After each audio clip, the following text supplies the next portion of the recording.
Hello everyone, my name is Dimitri and I want to tell you about the axle swap project I just completed. The question is first, why bother doing all this work? Well, the short version is that it will make my Xterra more capable off-road. The longer version is that the more expensive Xterra trims come with something called an elocker, a diff locker. And to understand what a locker does, let me show you this video. We see this Land Cruiser driving along, but then it stops and gets stuck. What happens is one of the wheels in the front and one of the wheels in the back has lost traction. Essentially, the wheels are slightly in the air. The engine is sending power to the wheels that are in the air and not the wheels that are still in the ground. So you're stuck. And once you engage something called a diff lock, which is what I'm installing, the power is transferred equally to all the wheels, whether they're in the air or on the ground. So the goal of my project was to install an axle that has a differential lock. It's possible to retrofit a diff lock into an existing axle, but I decided to swap the whole axle assembly because it's possible to do it in the driveway. And it's actually way cheaper to do it yourself. It's basically Lego for adults. Before I could put the rear axle on, I had to do a bunch of prep work. Here I am grinding off the ABS brackets that are on the axle. The reason I had to do that is because I got a U-bolt flip kit. So instead of the suspension U-bolts facing downwards as they normally do, they're facing up to give me a bit more clearance off-road. But yeah, I had to grind off these brackets. I started with a Dremel. As you can see, this was not the right tool for the job. It was a little bit tedious to get this done, but I managed to do that. I ended up switching to an angle grinder shortly because I had to use a couple of flap discs to clean up the remainders of the ABS bracket.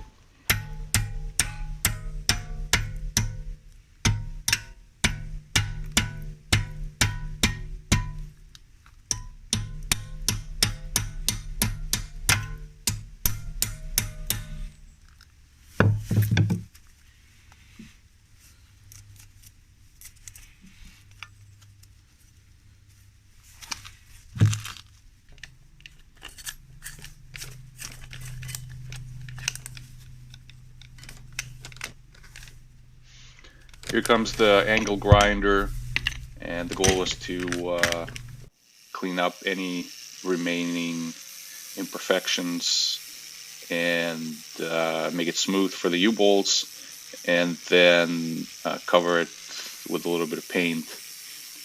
Not sure why I chose red for this, but I ended up covering it with black paint eventually. I think red was probably just the closest can I had. The next step was to actually open up the diff and drain the gear oil and verify that the e-locker works.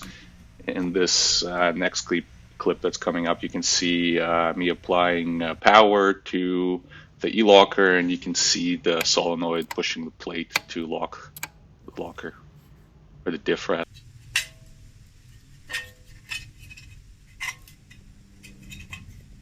I also took this opportunity to clean the differential cover, the old RDV or gasket material, whatever it was. Just make sure that it's clean and that the next time I go to lock it up, that it seals properly.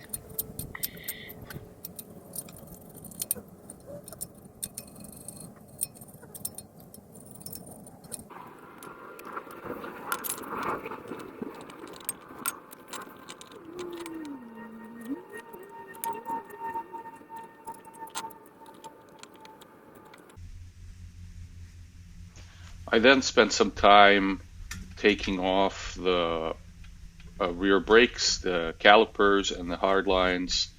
I just didn't know what the provenance of the hardware was, and I wanted to replace it with my existing hardware.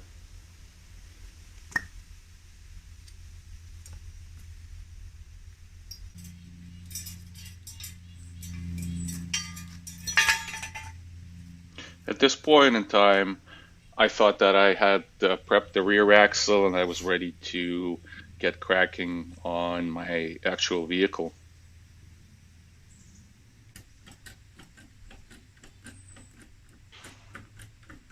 One problem that I hit almost immediately is that my jack stands were undersized for the suspension that I have. You'll see me monkeying around here for a bit, trying to add some wooden blocks to the jack stands, but in the end, that was not the right solution. I end up dropping the truck onto the jack stands, whatever height they are, but working under the vehicle was difficult just because it was super low.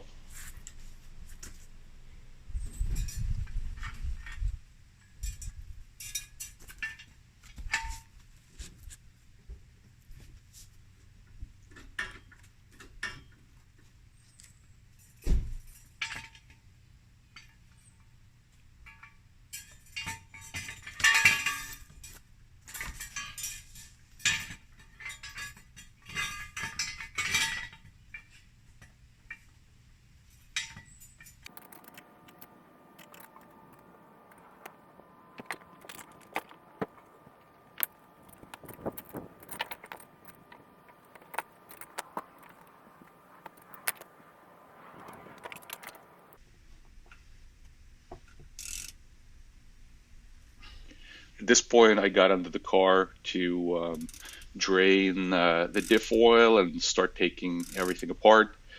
You can see how low the vehicle was to the ground. I could barely get the drain pan under there. And you can also see the U-bolts pointing downwards for the suspension. That's what I ended up flipping. So yeah, taking off the drain plug on the diff, and it'll come soon.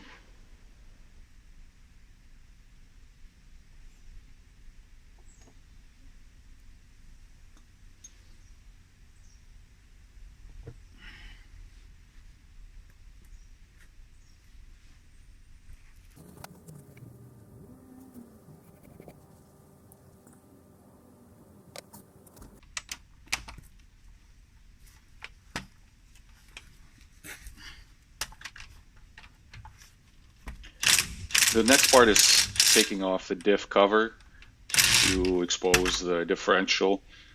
One thing I wanted to make sure before I start this process is that I have the correct gear ratio on both the new axle that I acquired and the existing one, to make sure that all the ratios match.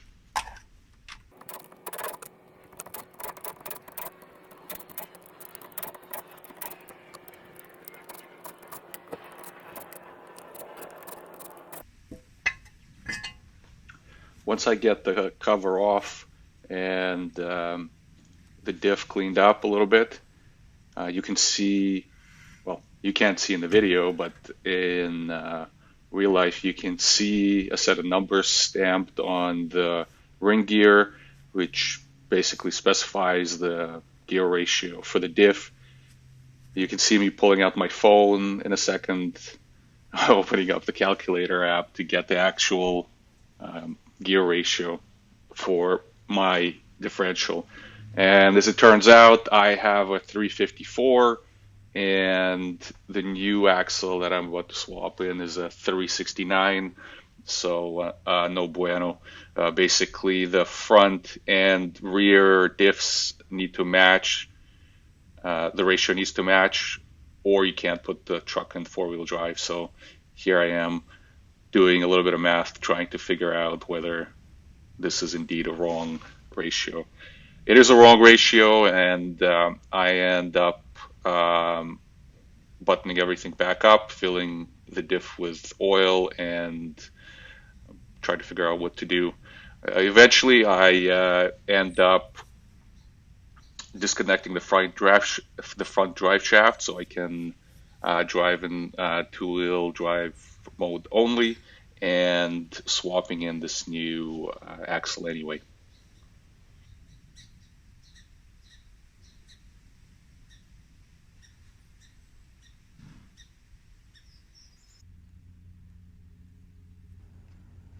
We're a few weeks later now. You can see I acquired floor jack and a couple of 6-ton jack stands, which means I actually get a little bit of space to work under the vehicle. It's also getting colder. No longer shorts weather, but I'm thankful for sunshine and no rain, because normally it'd be raining in Vancouver.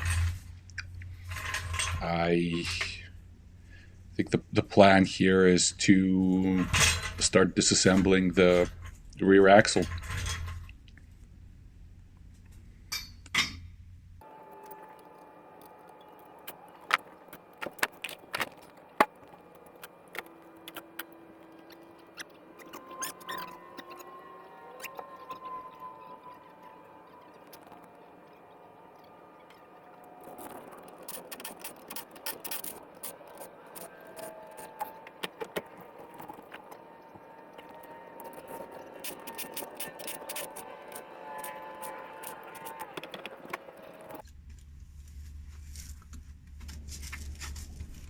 With the shocks disconnected, the next step was to disconnect some of the brake lines. And here I'm trying to take the ABS sensor out.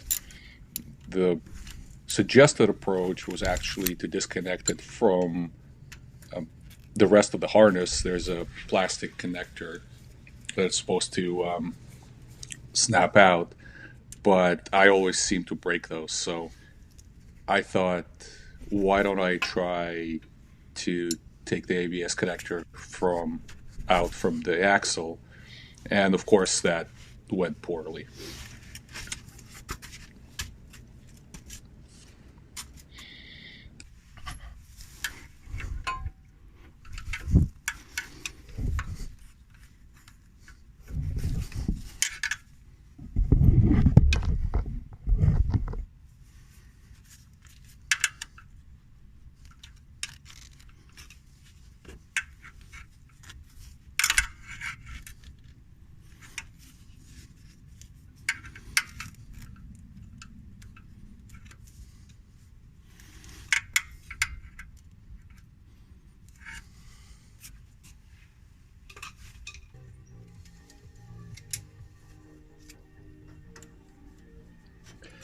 Working on the rest of the brake system now, trying to take the hard lines off the axle.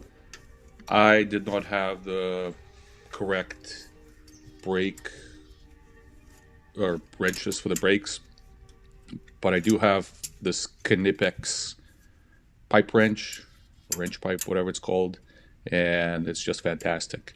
The fear is always stripping those bolts or the connectors. I don't think it's possible with the Knipex pipe wrench, because it just puts so much pressure on the fasteners. You just can't strip them.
With everything unbolted, I just want to stick the brake lines that are coming from the front of the vehicle into this plastic bag so I don't make a mess on the driveway.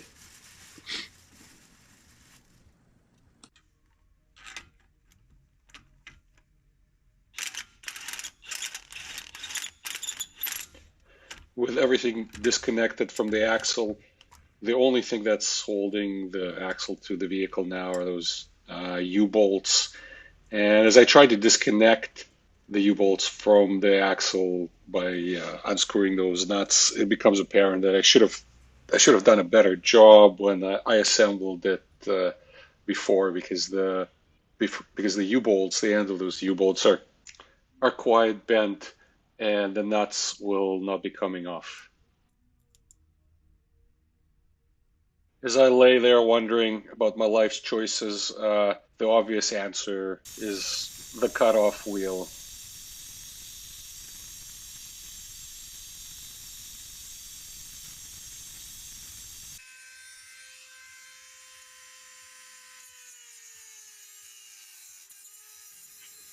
I decide to finish the last little bit with a Dremel so I don't cut off into the axle.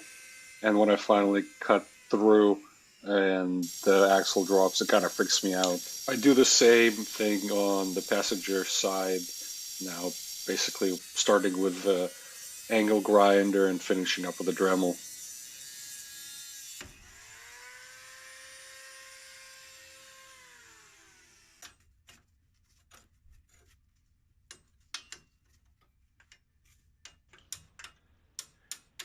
In hindsight, supporting the leaves with the jack seems unnecessary, but I figure I'd take a little bit of pressure off the U-bolts maybe.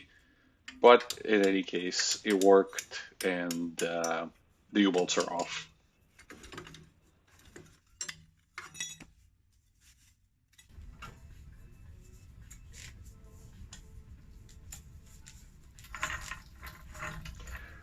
With axle now being supported by the leaves only, it's now time to take it out. I would not recommend doing it the way that I'm doing in this video, because if you watch it till the end, you'll see that I kind of roll it off and it drops a bit. In the future, I would definitely recommend having either two people or potentially dropping the leaves at the rear anchor point.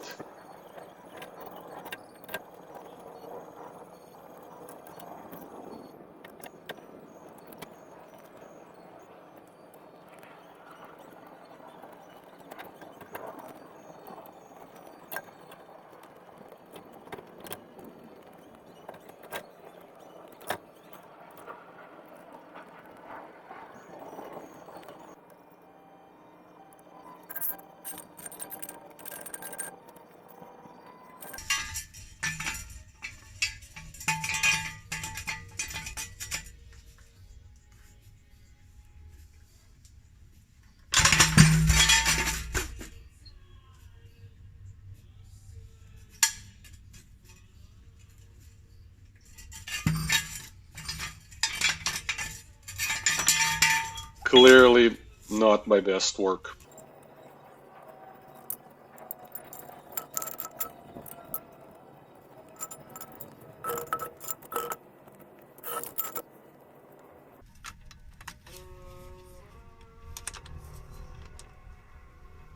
I didn't get the next part on video where my dad came over and helped me wrangle the new axle in. We attached the shocks and the U-bolts, but this is me reconnecting the rear drive shaft.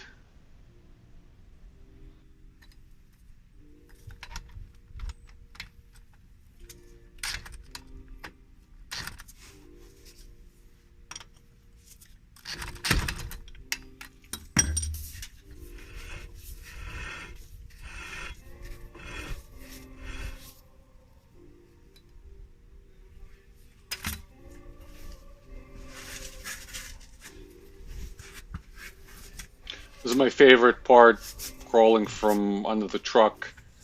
A real Real lift would have been real nice.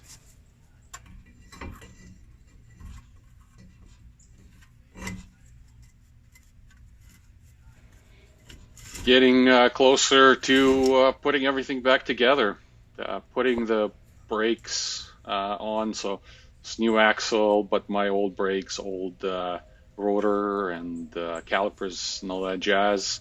It's really first time I've done something like this.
I know lots of mechanics can tighten fasteners by feel, but I'm using the shop manual to get the torque values and torque wrench to make sure that nothing backs off, especially when it comes to brakes. So listen for the click.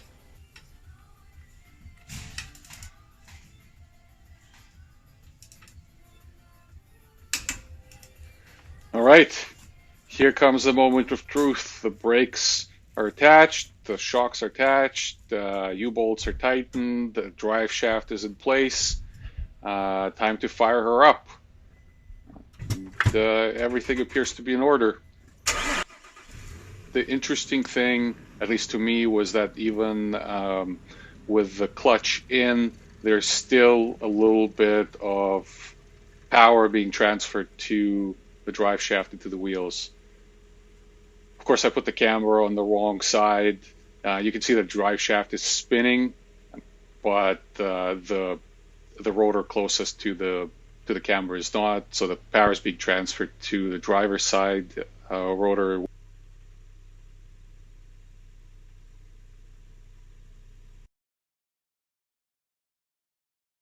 This is a little bonus feature here, I guess. This is me working on the front end of the truck, replacing the front diff because the ratios have to match front to back, of course. For a while there, I was just driving in two-wheel drive with the front shaft disconnected, but then of course I wanted four-wheel drive, so I swapped in a new diff with a matching ratio. I didn't really have the capacity to record as carefully as I did with the rear end, so you're just getting a time lapse here with me just putting everything back together in the span of 30 seconds. Overall, it was a really interesting project. I really enjoyed it. It was interesting to do it on the driveway. I should have saved it for the summertime, but it is what it is. I've been driving for a few weeks now. Nothing has fallen off, so I'm pretty happy about that. I do still have to complete the wiring for the locker so that I can engage it from the cab. I want to thank the folks on the newx.org, which is an Xterra forum, had a pretty comprehensive how-to on how to do this. I wouldn't have tackled it otherwise. And Very recently, I found out that ADO, All Dogs Off-Road, did a similar swap, and they have a video which I'll link in the description. And it's a much better produced video. Anyway, that's all I got for you. Thank you for watching. Bye.